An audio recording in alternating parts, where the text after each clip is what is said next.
pouring their hearts out to the most powerful men in Zimbabwe. Pertinent issues, forced marriages, child prostitution, child labor, accessing education and health. A child marriage survivor, married off at 15 and now mother of 2 at just 24 years old. When I was still Minister of Justice, I put into process the drafting of legislation to criminalize any marriage conducted for persons who are below the age of 18 years. The women want more action from their leader, as they say legislation alone is not enough and that the crimes go unpunished.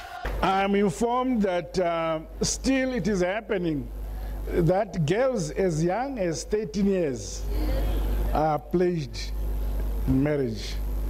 That is criminal. It is important that we have awareness programs across the country by various organizations, women's organizations included, to make our people aware that it is criminal. And where it happens, it must be reported.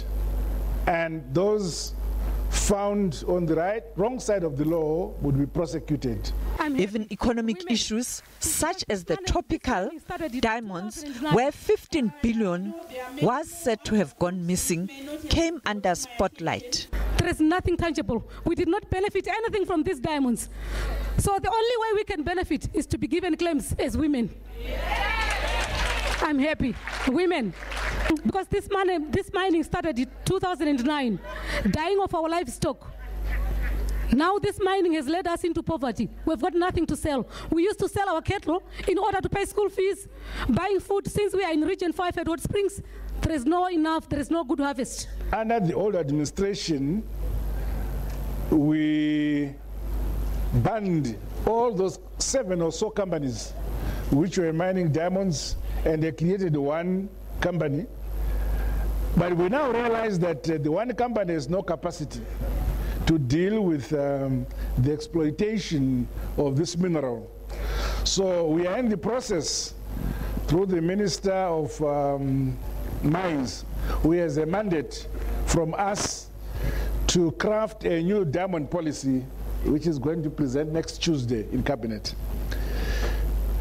Incorporated in that diamond policy is the view that the communities around where minerals of this nature, diamonds, platinum, lithium and so on, are found, the communities must benefit. Turning to the political scene, Mnangagwa said he was disappointed in the outcome of the ZANU-PF primaries. Only about 10% of the candidates are women, and in some provinces there are no women at all, a sentiment shared by the opposition. The first one is to acknowledge that we slept on the job as the women's movement. When we got the quota system, the quota system was there to facilitate the growth and empowerment of a group of women who would then be empowered enough to go and run in constituencies. UN Women's Executive Director Phumzile Mlambo-Ngcuka called on women in that country to ensure that they participate in the politics of Zimbabwe. Sophie Mkweni, SABC News.